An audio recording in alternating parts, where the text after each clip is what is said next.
welcome back to my channel. If you are a new subscriber, welcome, and thank you for joining my beautiful family.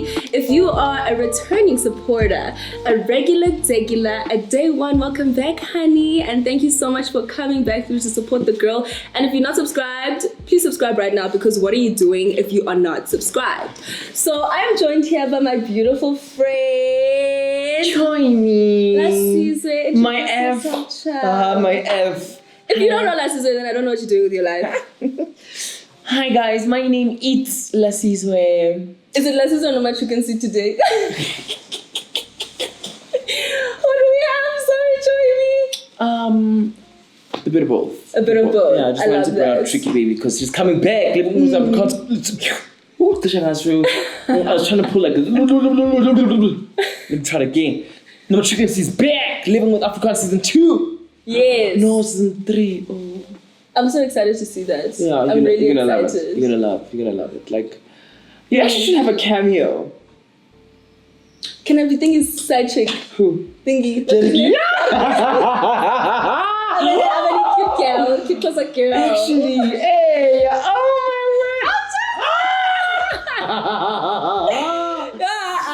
So guys, today we are going to be having a very easy, chilled conversation.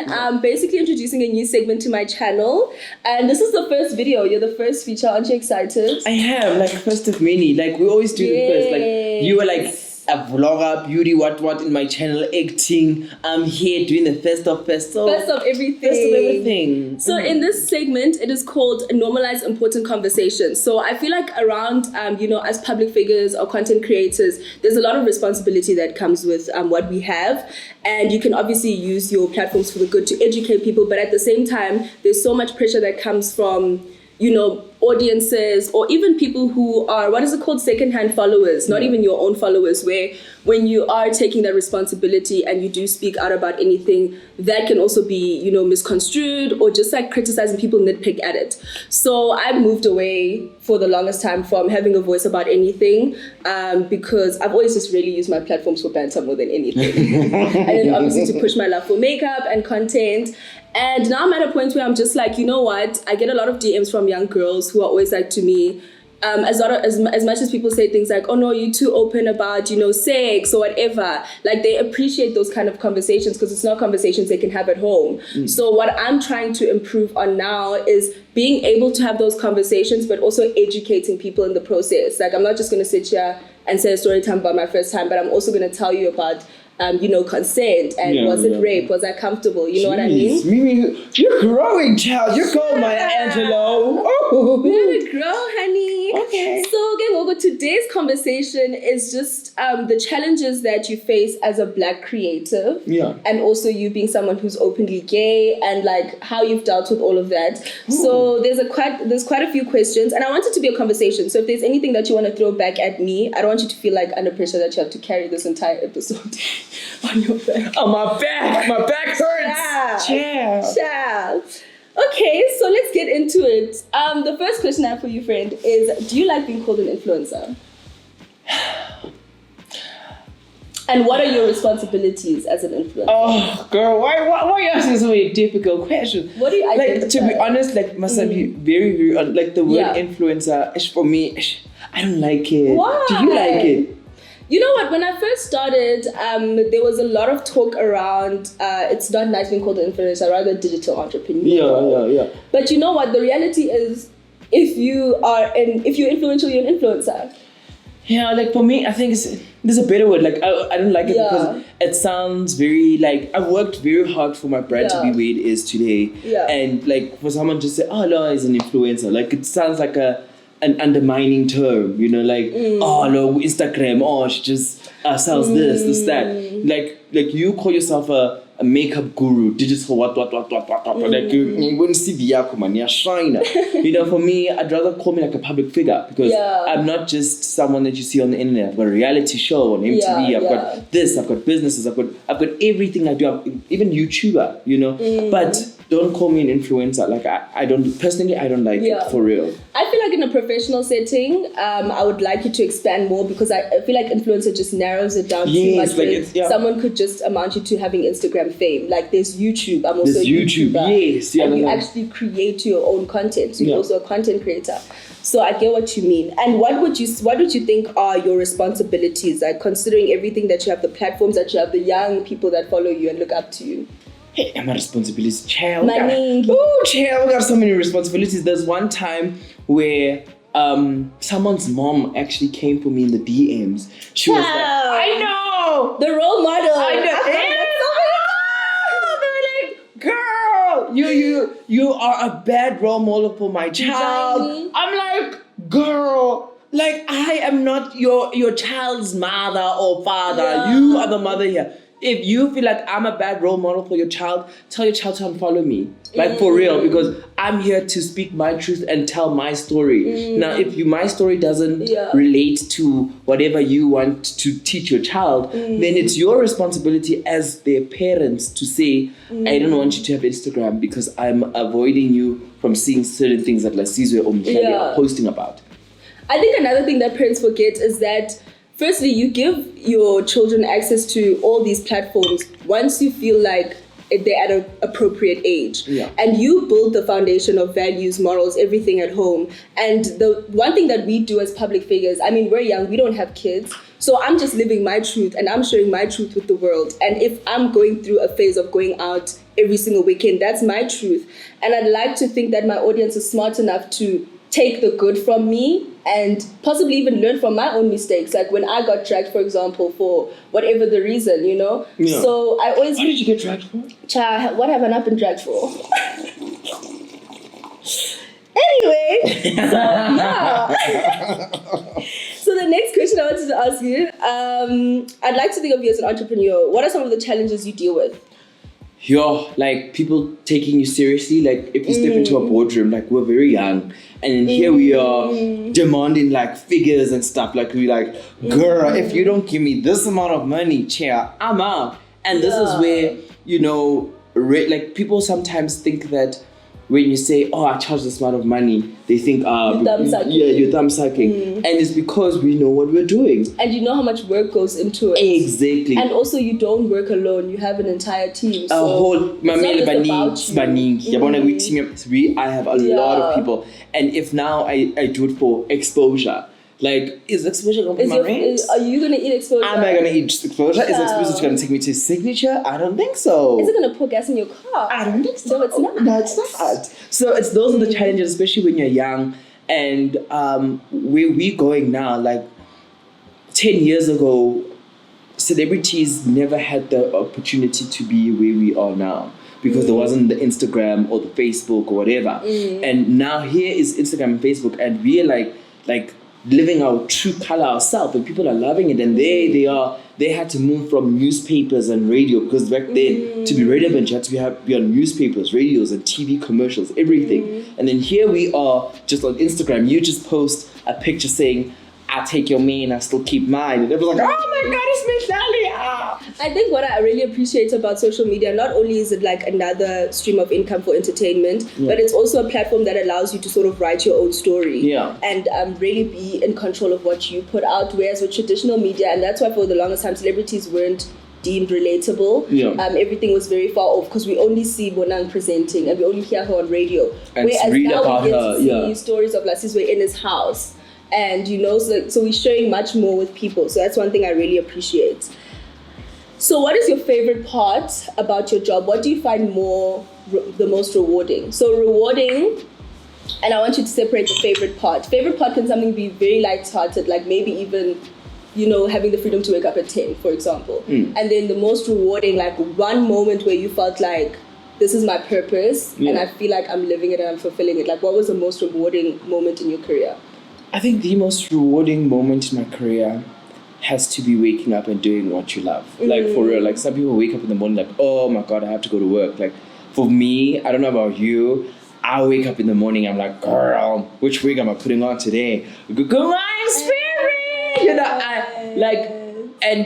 I get paid to be me. Like, I get paid to enjoy doing what I love. Like, I don't know about you. What makes Look you? at how I'm smiling because I can relate. Yeah, like I mean, like you can wake up today and wonder, okay, guys, you kind of my Toyota, and then ding, in your bank account. You're just speaking your truth. Yeah. And that's one thing that I think today's generation is all about. Like we can create different streams of income with not just the conventional way. Like who knew you would be a beauty influencer and get paid for it? Exactly. And also, don't you love how like unapologetic our generation is about doing what we love?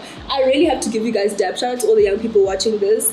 We prioritize our happiness so much that you're willing to do those free gigs and be broke until you can get to a point where you're now, naming your price. And that's building street cred, like the free gigs. Like people don't understand. And I want to go back to the term of exposure.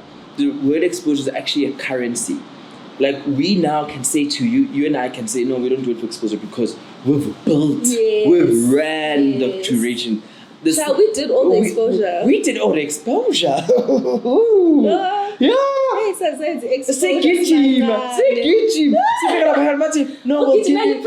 Yes, see, excited guys, they gave me this, and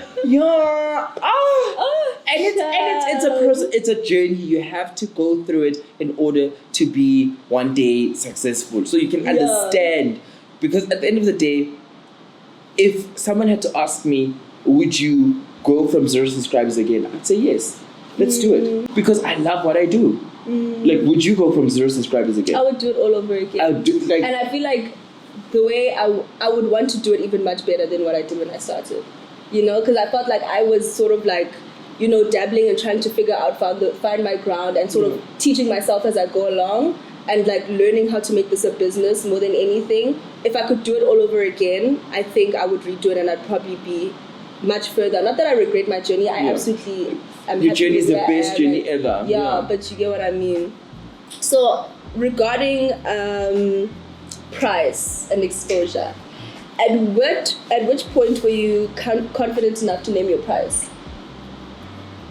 Sure. And what? These questions, What did you do to get there? And it's not even a thing of speaking to an accountant, but even like emotionally. Yeah, I think it's we all, like, besides the physical CV you see, it's also the mental CV you have in your head. That, okay, I've done this promo, I've done this, I've sent me this, I've done that, and you build your portfolio. As you build, you're like, okay, cool, I'm credible. Because when you sit down in that boardroom, you tell the person, hey, this is what I'm bringing. This is what I've worked with. I have how many this, my engagement, my following. I can say in my story, hey guys, welcome back to my channel, and I have this product, and people will be interested in your product, and that's what people want to hear. At the end of the day, as celebrities or public figures, we have the responsibility of making sure that our market, our network of people that we've built is safe, protected, because they are like, I know it sounds weird, but we're like their God for some odd reason, like because they watch us and they're like, okay, cool, I see Mihlali, oh, she got that, I also want those lashes. Oh, Mihlali's wearing this, what lace is that? Oh, Mihlali's doing, like they... So it's in your interest to protect your clients at all costs. My people, for my fans first before anyone else, because they relate to me. I tell them my story. If I'm sad, I tell them. If I'm happy, I tell them. Like, it's my people. And I think also in that process, it's also very important to highlight the fact that you also need to protect your brand at all costs, even when you do have brand partnerships. And I sometimes fight with my management, hi Sivu, about this because, for example, you could give me a product to market, and people can easily say, or like there'll be a few people who'll be like, oh no, that product is bad quality anyway. But if I continue to market it, then it's not about the product anymore, it's about me.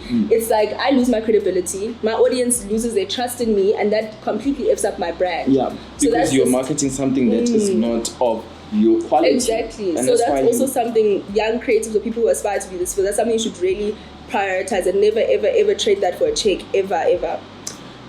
So fame equals wealth. What is your take on that? There's a lot of young people who assume that fame equals wealth. Or when you are famous, it means you're wealthy. Never. There are people that are famous that don't have anything. Yes. Like, the wealth part is all up to you. Like, today, while we were setting up, you told me that you had to learn about like a rig, about lights, how to set it up. Like, there are people that go to school for that, and you had to learn along the way. When you are famous, it's your responsibility to make sure that besides your fame, there's other things you build on the side so that it equals wealth. That's why you get, for example, DJ Zintle. Oh, you know what? DJ Zintle is a good example. She's a boss ass with DJ Zintle. Girl, you know, with me, I call her my friend. Phela unamacicci, unama-sunglass, une-gymwear, unama-mask. Akho nto anganayo. My friend, they have airtime. Ukuthengisela airtime.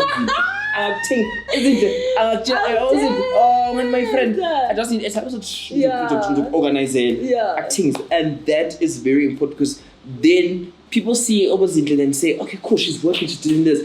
And then you'll find some, I don't want to call us some celebrities, but you will see that in the Instagram, they show like the lifestyle, like it's amazing. They're on yachts, they're on jets, they take pictures with people's cars, which is no problem. It's your Instagram. Do your thing. If it's you, but they have nothing to their name. But they have nothing to your name. Nothing to fall and it's okay, but don't false market to us, because as your audience, people are inspired by what you see on Instagram. Yes. We're gonna go there, we're like, oh my god, Mihlali's driving a Ferrari. Hey, how? And I think that's how also like a lot of black people get stuck in the cycle of poverty. Like, this is one of contributing factors. Obviously, I'm not trying to be shallow about it. There's a lot of other things that contribute to it.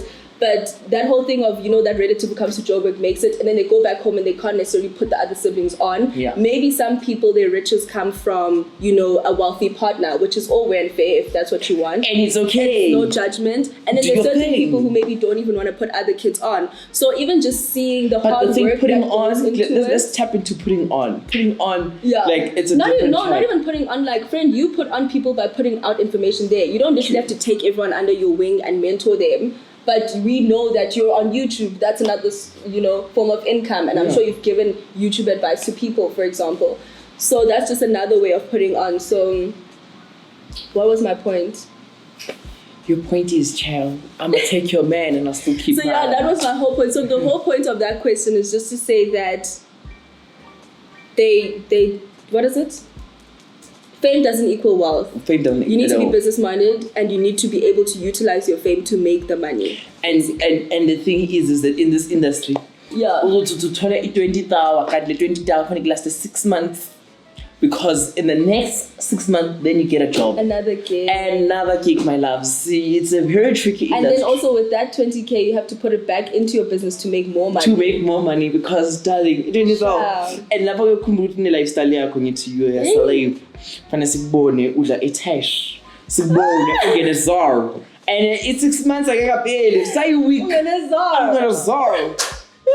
Mihlali makathi, Mimi, let's go, babes. And on the pressure, don't pressure. Another thing, fame comes with so many pressures. Ungazifakeli pressure. And I think you'll be at peace when you don't conform to those standards, guys. Honestly, and it's okay to do things at your own pace. It is so okay. It's okay not to like designer. It's okay to rather buy a big house and not buy a G-Wagon. Like, do what your heart desires and don't feel pressure from other people. So that's onto fame. Yeah. Do you enjoy it? Be honest. It has its perks. It has its days, you know. But it also has its days where you're just like, oh, I just wish I wasn't famous, you know. That's me 90% of the time. You're just like, For me, you know, it boils down when you remove the fame and you're human. We all have shitty days. We're just like, oh my God, I don't want to go out. Oh, I'm so angry with myself, whatever that's going on in your life. And then you go out and you're just mad. And then someone comes, oh my God, it's Mihlali. Now you have to, hi, how are you? And then some people don't know how to, hi, how are you? And they take out their photos. And then, please, no pictures. Like, this person, genuinely, you don't know what their story is, where they come what from. You've done. Like how you've touched them. So, it has its days. Like, I personally enjoy it because just seeing people light up when they see me. Like, they go, oh my. Like, people sometimes take time. They go, oh my God, that's Lasizwe.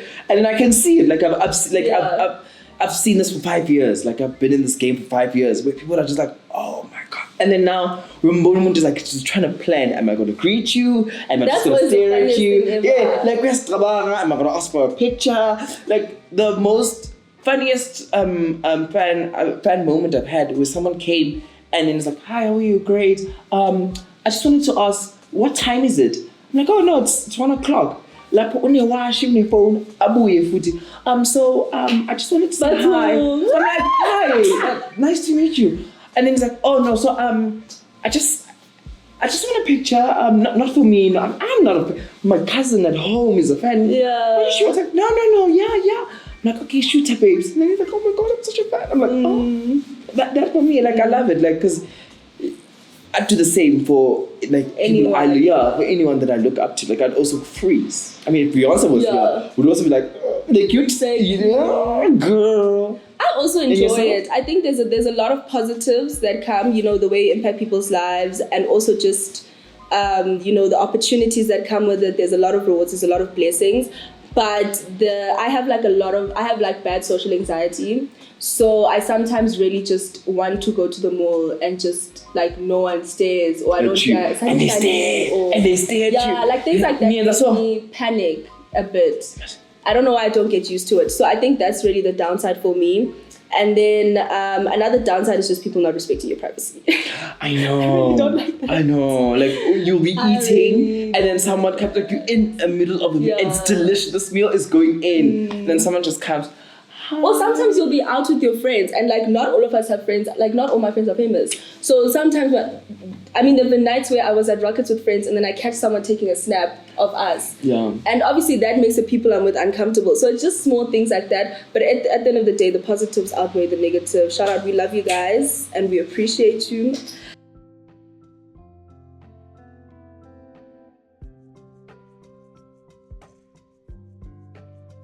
In a business meeting as a young Black creative, and did you feel like it was harder for you to succeed before because of your skin color? Ooh, that is so difficult. So as a Black creative, considering that the entire marketing industry is made up of mainly, it's always been ran by the old white man. Yeah, old white. So you have to sell yourself extra hard as that Black child. You are young also. I want to speak on just the LGBT part. Yes. Like, I also want to include that because for me, I actually had a question. Is it? Yes, about LGBT, but dive into it, it's fine. Like, for me, to be honest, I was very transparent with who I am, and the reason for that is because I'm just also fighting for that little boy that's sitting watching my videos in Kwakwa that also wants to come out but is scared that their family is going to be like, oh no, you gay? Oh no, that's never gonna happen in my house. But you sit in a meeting with these Rubens, and you like, yeah, like. It's weird. It's weird because in the beginning, I used to go to these meetings alone.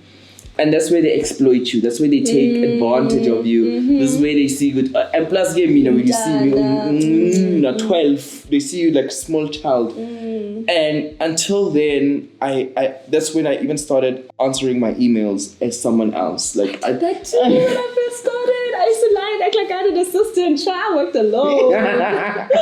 Say kind regards, Lasizwe's management. Send. Because if you respond as yourself, people don't take you seriously. They don't take you seriously. Until you are represented. Like, I've noticed these days, people only take people seriously when someone calls and says, hi, I'm speaking to Tembi, Lasizwe's assistant, Lasizwe's manager, whatever. Then people are like, oh, okay, what's going on? Oh, and I don't understand why people are still only taking people seriously when you have like a group of people. Yeah. And as a Black person, I think also it just adds on, because if it was someone white, but you must remember, white people, there's a quote I saw, where it says white people love to pull each other up, but black people, black on black, sometimes we like to pull down on each other. We like to drag people. We're waiting for one person to make a mistake, and then we're gonna drag you. We're gonna call all the endorsements. We're gonna say, Lasizwe did this. Yeah, you need to step back. Why?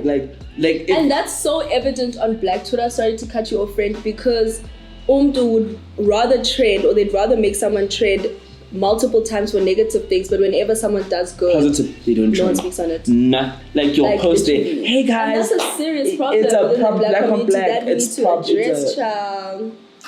So it's that for me, because now you end up even deciding to have a team where there's white people, because you know how black people are going to treat white people. There's that sense of professionalism, because sometimes you'll have someone who's black on your team and you're like, okay, cool, let's work, and then in the long run you find out this person has been sabotaging you all this time, and you're like, girl, so the skin color thing is still a conversation we need to take long roots and just solve, because I think it's also just caused by white supremacy. We were trained that we must not trust each other. I think there's definitely been a lot of growth, though. I'll never disregard the fact that there's a lot more black people who are taking up space in the industry behind the scenes, in the marketing and branding and whatnot. Definitely. Which is really, really great, which also gives us the opportunity and the opening doors for us, yes, one another, and I absolutely love that.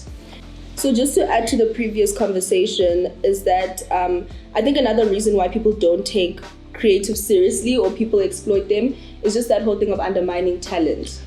They undermine talent, that exposure mentality. A lot. So once they see that you have a brand manager and you have a PR person, it's like, this person's more, in some cases qualified, so they understand the ins and outs of the industry, and they assume that you don't. So it really helps also just to, especially if you're someone who can't afford to have a manager right now or a team, it's just to open up conversations with your peers and other creatives. Because I remember when I first started, and I always tell the story, when I first started, I worked for myself. I didn't have a manager, assistant, nothing. And Sibu Banz and I were actually filming a collab. And he was like to me, this is a very uncomfortable conversation in the industry. Rates, very uncomfortable. How much do you charge? Sibu was like to me, Dase, how much do you charge? I was like, what the hell? He's like, show me your card, I'll show you mine. So I showed him mine. He's like, you're undercharging. He was like, Mihlali, you have twice the amount of followers that I do. You're actually undercharging and your engagement's crazy. So that helped me so much. So just small things like that can really help you. So it's just uncomfortable, you don't even have to know people's rates, but just to have a conversation, and just help each other. For me, that conversation is very uncomfortable, because money, how when you speak about money, even to your parents, it's just ooh. Yeah. Even when you speak to your partner, when you say how much you earn, that's when now you guys need to get married. You never tell man how much money you have. You always act like you don't have money, child. That's the first rule. But even if you don't name figures, for instance, for example, remember when I called you about the reality show? I didn't even ask for figures. I was like, so Lasizwe, friend, do you feel like it's beneficial? Is it something that you think I should do? Because I've been getting a lot of opportunities. And without even telling me figures, you were like, I think this is how it will benefit you, but in terms of this aspect, it's not too great, and this whatever. So it's just those kind of conversations that we should probably normalize important conversations. Hey, please. Say bye to my subscribers. Tell them that you love them so much. Young poster. Say bye. Young poster. Say bye. Young poster. We have to pin the feature kule channel and get pin the feature yakho. Young technician. I'm joking, my friend. I'll never do that. Oh, show me. Bye. Bolabs. Bolab and swearing. Thank you so much for watching, my loves. Don't forget to subscribe. Also, please give me feedback down below if you guys are enjoying the segment. Who you guys think I should have next? What should be the topic of discussion? I do have quite a few in my notes already, but I'd love to get your guys' feedback. Go check out Lasizwe's channel and subscribe. No, for real. Check out my channel. This new content posting. Yes. We post 2 videos every week. So chill. It's amazing. Consistent queens. Alright, thank you, my loves.